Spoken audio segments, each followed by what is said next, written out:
इसको कहा गया है रेफरेंस क्वेश्चन।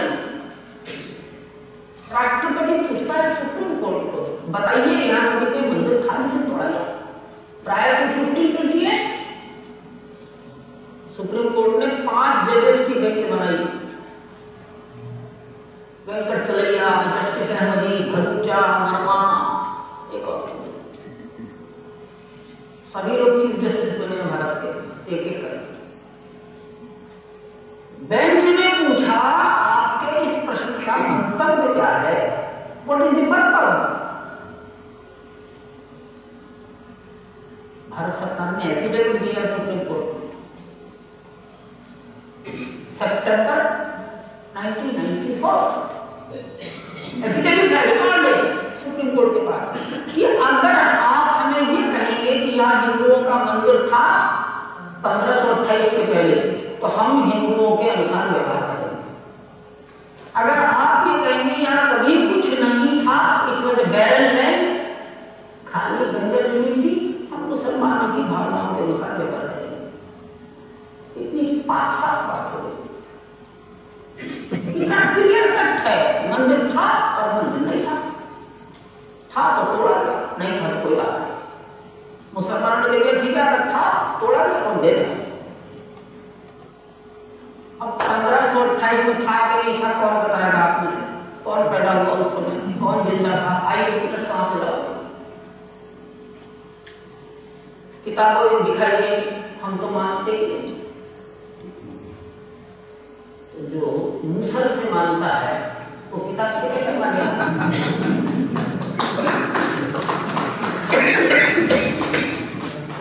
लातों के कुछ बातों से नहीं मानते, कहावत चलती है कि नहीं? चलती है ना? तो लातों के कुछ बातों से नहीं मानते, किताबों से नहीं मानते, कोई बात क्या करें? तो ये हुआ भाई, अगर कभी कुछ रहा होगा तो जमीन में कुछ ना कुछ तो मिलेगा। मैं और बताता हूं, मान लो सरकार कई बार अवैध निर्माण बुलडोजर से गिराती है, तो ऊपर का गिरा देती, जमीन के नीचे गिरी, उसका क्या होगा?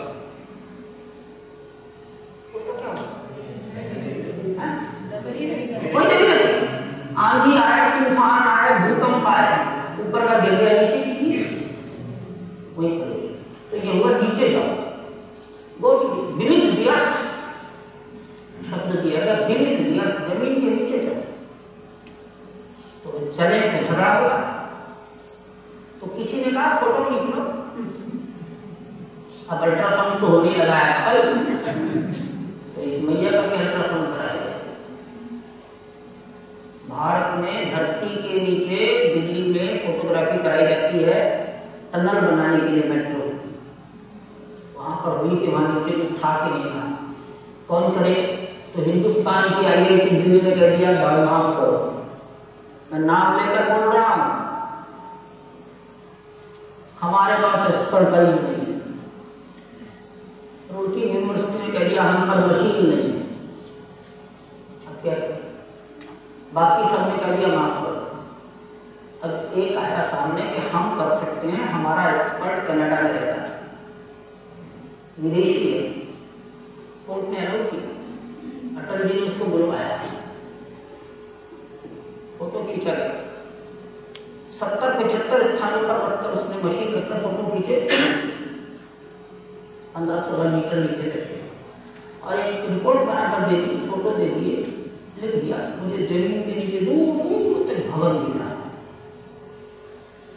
लेकिन ये भी दिया मुझे दिख रहा है, तुम्हें देखना है तो खुद से देखना। अरे MRI तुमने कराया, तुझे कौन समझेगा? एक्सपर्ट, जज तो नहीं समझ सकता। MRI कराई, अल्ट्रासाउंड कराया, उसे समझेंगे तो एक्सपर्टाइज चाहिए। अब वकील कैसे समझेगा? वकील तो होगा जवाब का खाएगा, एक्सपर्ट ना। कोर्ट को उसने सबमिट कर दी।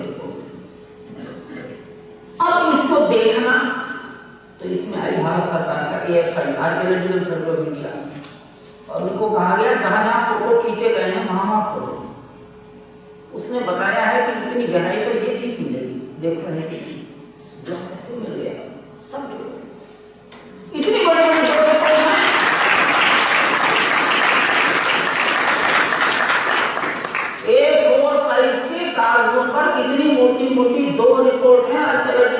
ऑफ इंडिया की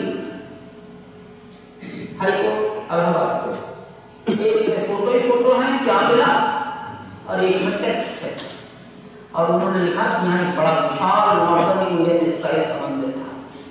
ये लाइन लिखी है, लास्ट लाइन है, लास्ट लाइन में समरी 27 दीवारें निकली हैं, ये 4 दीवारें हैं, सब एक दूसरे से दुखी हैं। इतनी चौड़ी चौड़ी दीवारें निकली हैं कि एक मारुति कार घूम जाए। पहले दीवारें ऐसी तो होती थी, पुराने घर जिनके हैं इतनी बड़ी बड़ी दीवारें नहीं होती। 4 फ्लोर एरिया निकले हैं, एक फ्लोर ये है, दूसरा नीचे है और तीसरा नीचे। एक कुंड निकला है, उसमें सीढ़ियां निकली, की डायरेक्शन देखी गई, वास्तु के हिसाब से ठीक पाई गई। एक सर्कुलर श्राइन लिखा है, गोल गुंबद वाला एक श्राइन कहते मंदिर को, उसको उन्होंने लिखा है शिवा टेम्पल, शिवा टेम्पल बड़ा आर्कियोलॉजी। इस शोर से तो कुछ होता है। अब गजब की बात सुनाता हूं। आप अपने घरों में किसी ने मकान खुद खड़े होकर बनवाए ना, पिताजी ने बनवाया होंगे, आपने देखे होंगे, नींव खुद की भी देखी होगी, नींव बनती भी देखी होगी, नींव पर किसी ने प्लास्टर भी कराया है क्या कभी? संगमरमर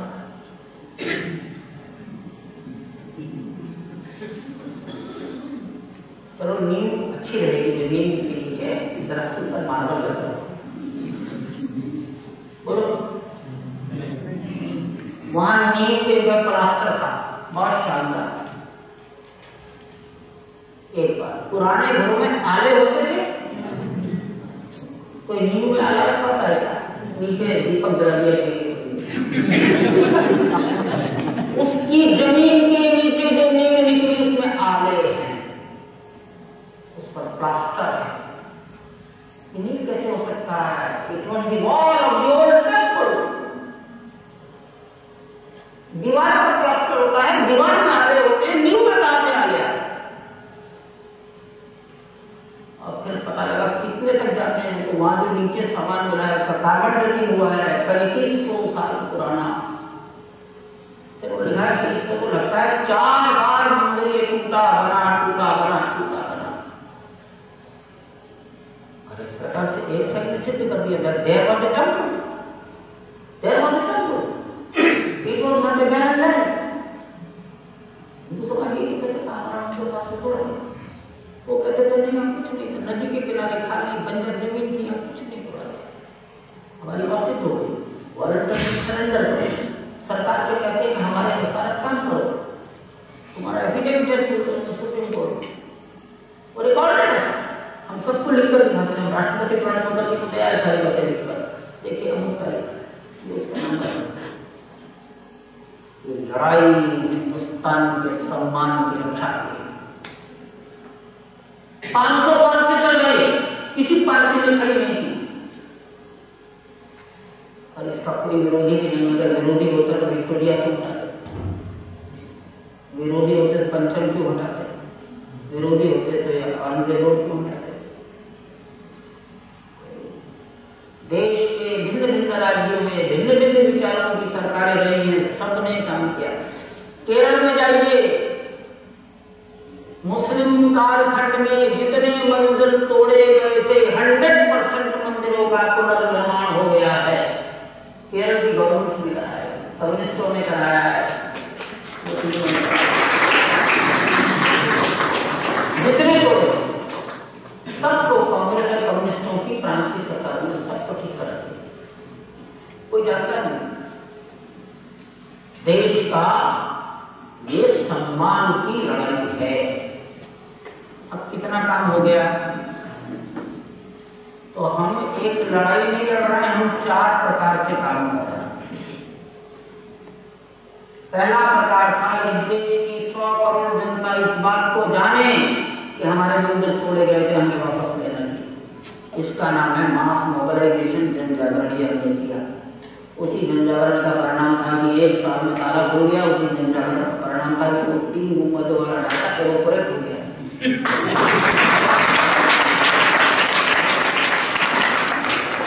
वाष्पीकरण हो गया,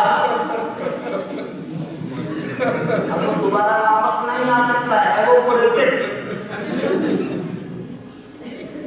क्या बोले?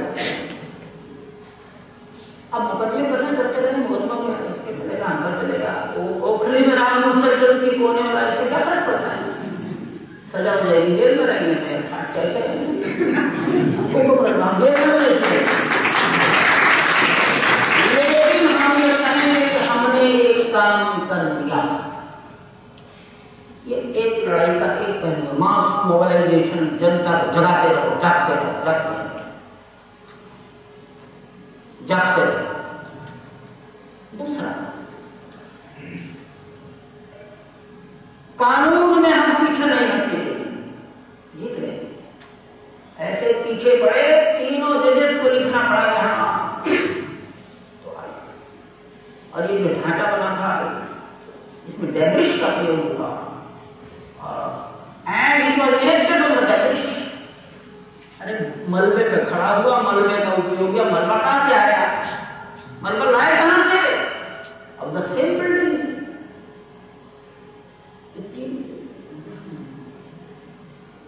तीनों जजेस बड़ी गंभीरता से। तीसरा लड़ाई का पहलू, मान लो सरकार कल को हमें दे दे तो हम क्या करेंगे? मंदिर बनाएंगे। कौन सा बनाओगे? तो उसकी तैयारी, उसका ड्राइंग कैसे बनेगा, कैसे बनेगा, कहां से आएगा मटेरियल।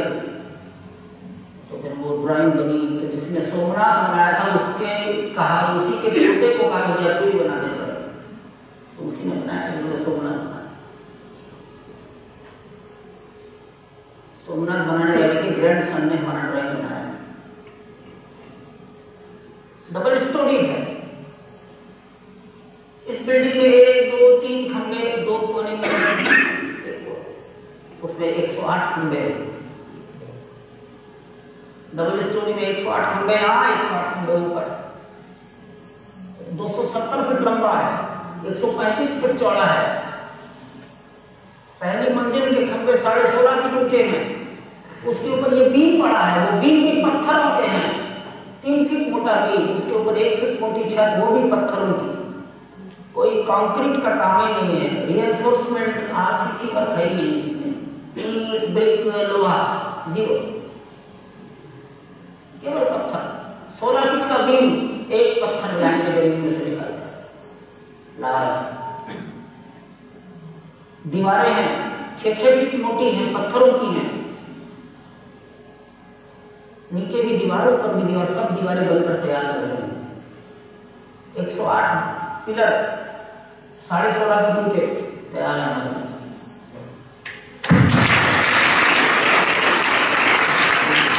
जमीन का भी रेडी, परसों नींव, हमने नींव भी बनानी शुरू कर दी थी।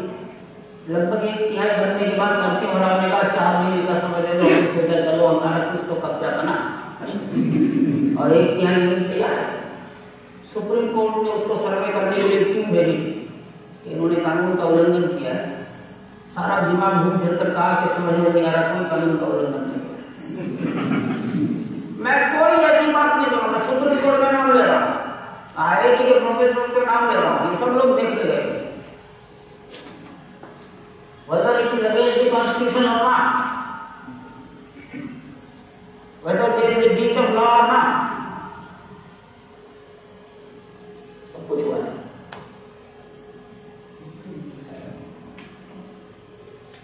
अब तो लड़ाई का तीसरा हिस्सा, मंदिर जब बनेगा तो जब जमीन आ जाएगी, फिर ड्राइंग बनवाएंगे, तो पता लगा तब तक तो हमारा काम खत्म। इसलिए हमने चालू रखा साथ साथ, चारों काम एक साथ चल रहे, याची देगी याची लेगा, इसी आंखों से इसी शरीर में करना है।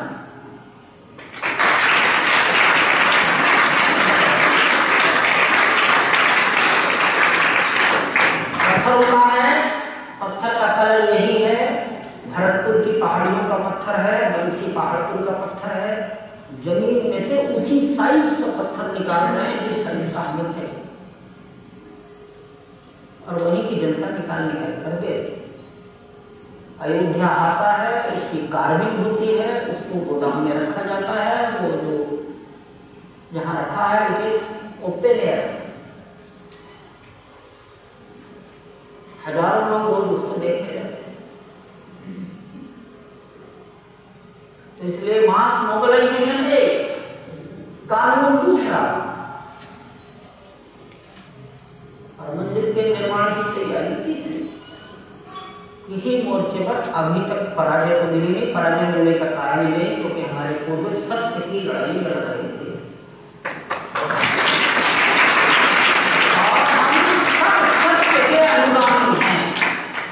हिंदू धर्म में पहला विषय है किसे खोजना है? सत्य।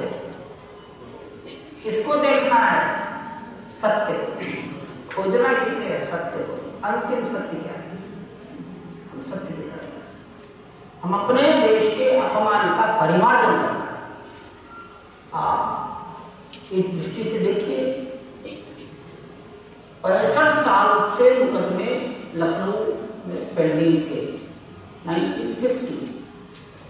1995 में ये हुआ कि इनको हाई कोर्ट सुने, कभी मामला निपटेगा। 1995 में लखनऊ हाई कोर्ट ने सुनना शुरू किया। 2010 के सितंबर 30 को उन्होंने जजमेंट दे दिया। सारा जजमेंट हमारे फेवर में हुआ है, हमारी हर बात को उन्होंने मानी। एक बात अपने मन से लिख दी कि इसका आधा हिस्सा ही दे दो, आधा हिस्सा ही दे दो, आधा हिस्सा। अब हम आ गए कि इन्हें क्या अधिकार था हमारे घर के बंटवारा करने का? हमने तो कहा नहीं बंटवारा करो। तुमने वहां क्यों नहीं बोला? अरे वहां तो जजमेंट देना था इसलिए बोला। जितना काम वहां से होना था हमने कर लिया। अब हम पूछ रहे बताओ, हमने उनसे बंटवारे की बात कब कही? मुसलमान ने बंटवारे की बात कब कही? ना उन्होंने कही ना हमने कही। अपनी मर्जी से करने का अधिकार तुमको किसने दिया? कानून के अनुसार चलोगे ना। और इसलिए we are pending before Supreme Court. देखते हैं कब होता है। हम सोचते हैं कि 6 महीने में मामला निपट जाना चाहिए, इसलिए वो सुब्रमण्यम स्वामी ने बोल दिया है। उन्होंने बोल दिया पॉलिटिकल आदमी भी है, पॉलिटिकल आइडिया भी है, पॉलिटिकल तरह बोल रहे हैं। हम पॉलिटिकल नहीं, इसलिए मैं नहीं बोल रहा हूँ। बस इतनी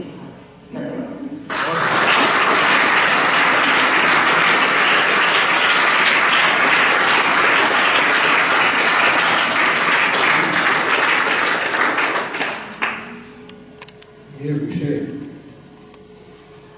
मूलतः इतना गंभीर था और इतने वर्षों से हम में से अधिकतर लोगों ने कभी इसकी गंभीरता नहीं समझी होगी। ऐसा अद्भुत भाषण भी हम में से अधिकतर लोगों ने जीवन में शायद की बात सुनी।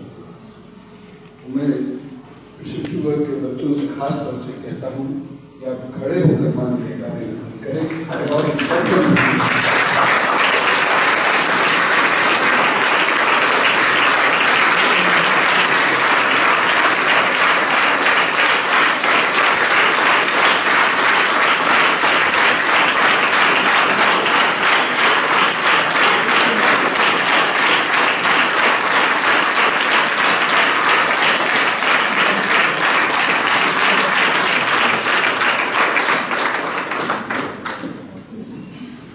बच्चों से सुबह वाले सत्र में ये बात हो रही, जो मुद्दे दिखाए जाते हैं वह बहुत सारी चीजों से प्रभावित होते हैं, जबकि सत्य कहीं और होता है। इसलिए बुद्धिमान को जो दिखाया जाता है वर्चुअल वर्ल्ड जो है उसके परे जाकर सत्य को समझना चाहिए। और ये सत्य कौन समझाएगा? जो स्वयं सत्य के दर्शन कर चुका है। वर्चुअल वर्ल्ड में रहने वाले लोग आपको कभी सत्य का दर्शन नहीं करा सकते, क्योंकि लड़ाई टीवी या फेसबुक से नहीं होती है। ये वह पीढ़ी है जिसने, यहाँ पर हमारे साथ नीचे साहब है, प्रशासन साहब है, अनेक ऐसे लोग हैं जिन्होंने सड़क पर उतर कर वह लड़ाइयाँ लड़ी। और एक हमारे योद्धा, हमारे MLA साहब वो यहाँ पर हर गए सब जानते हो परिवार के तो मैं तो इन्हीं का चेहरा हूँ, इन्होंने पैदा किया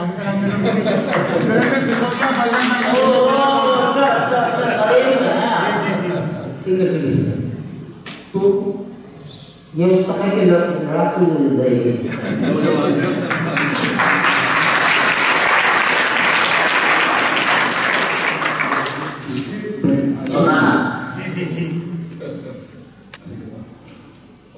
हाँ साथी हैं।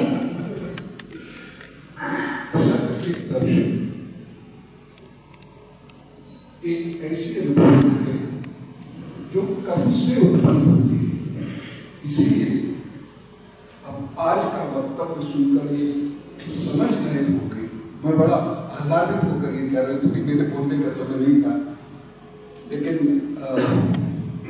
सबका दर्शन करने के बाद जो आह्लाद उत्पन्न, मैं तो ध्यान अवस्था में था कितनी देर बाद में बोल रहे थे, क्योंकि सत्य का दर्शन, तो सत्य के दर्शन के लिए आवश्यक है कर्म की रणभूमि पर और कर्म करना। इसलिए हम आश्रम में क्रियात्मक अध्यात्म पर खाली बैठे पूजा करने से कुछ नहीं होगा। यदि जिनकी हम पूजा करते हैं समय आने पर यदि हम उनके नाम का साथ भी ना ले सके तो बताओ पूजा करने से क्या लाभ है। हम जन्म से लेकर जिस आवरण को ओढ़कर चलते हैं, जो हमारा अस्तित्व है, आइडेंटिटी है हमारी, जब वक्त पड़ता है तो हम उस आइडेंटिटी के लिए खड़े ना हो तो हमसे बड़ा कायक हो, और ऐसे पूजा करने से लाभ क्या है। इसलिए पूजा इसलिए की जाती है कि हमें सशक्त बनाए, और माननीय जैसे लोग या अशोक तिवारी जी जैसे लोग, श्री हरविलास जी जैसे लोग के संकट मानने की कोशिश करें, और इन्होंने जो बड़े बड़े कार्य किए हैं इन कार्यों को आगे लेकर जाना। आप लोगों के लिए तो रणभूमि रह भी नहीं गई, सारा काम जो लोग कर गए, बहुत लंबा युद्ध, कभी विस्तार से चर्चा होगी कि विपरीत हवाओं में, कभी गर्म और सर्द हवाओं में कैसे इन लोगों ने अपना सब कुछ छोड़ के, मान लीजिए तो नौकरी छोड़कर आ गए, तो कैसे सब कुछ दांव पर लगाकर, परिवार दांव पर लगाकर, जान दांव पर लगाकर इन लोगों ने वो कार्य किए। क्षण भर में 30 सेकंड के अंदर टेलीविजन पर एक विचार को खंडित कर दिया जाता है, और हम उससे कन्विंस हो जाते हैं क्योंकि हमने सत्य का आग्रह भी नहीं किया और दर्शन का प्रतिनिधि नहीं किया। आज आपने वह दर्शन किए, आपका दिमाग खुला होगा। मान्यों को बुलाने का एक बड़ा कारण ये भी था कि उनकी विद्वता और उनका अनुभव वो बहुत बड़ा है। तो जब वह किसी एक विषय पर बोलेंगे, मेरे को पता था कि जब वह किसी एक विषय पर बोलेंगे तो उसकी जो भूमिका होगी मोबाइल, अभी भी सभागार में कराते हैं तो मोबाइल बाहरी मोबाइल तो वह यदि किसी विषय को लेके तो उसकी भूमिका इतनी बड़ी होगी कि हमें उस विषय का भूत वर्तमान और भविष्य तो पता लगेगा ही, साथ ही साथ एक सिद्धांत पता चलेगा जिसके आधार पर मुद्दों से लड़ा जाता है। वह सिद्धांत अधिक महत्वपूर्ण होता है, मुद्दों को उसी से लड़ा जाता है। जैसे आजकल अभिव्यक्ति चल रहा है, कॉन्स्टिट्यूशन राइट है, उसका सिद्धांत क्या है? फंडामेंटल राइट्स का सिद्धांत क्या है? My right to move my arms and where the nose of others start. मैं अपना हाथ से वहीं तक घुमा सकता हूँ जहाँ दूसरे की नाक शुरू हुई, उसके आगे नहीं। तो ये सिद्धांत है। माननीय ने आपको आज एक बहुत बड़ा सिद्धांत दिया, वह सिद्धांत अस्तित्व का दिया, और जिस सरलता के साथ ये चीज हम सबके रोकने खड़े खड़े, और आप लोग सीखे व्यक्तित्व से भी, सरलता से भी, ज्ञान से भी, और युद्ध कौशल से भी, और साथ ही साथ जो उन्होंने हमारे समाज के लिए किया है उसके लिए आपको पुनः नमन सारे आश्रम।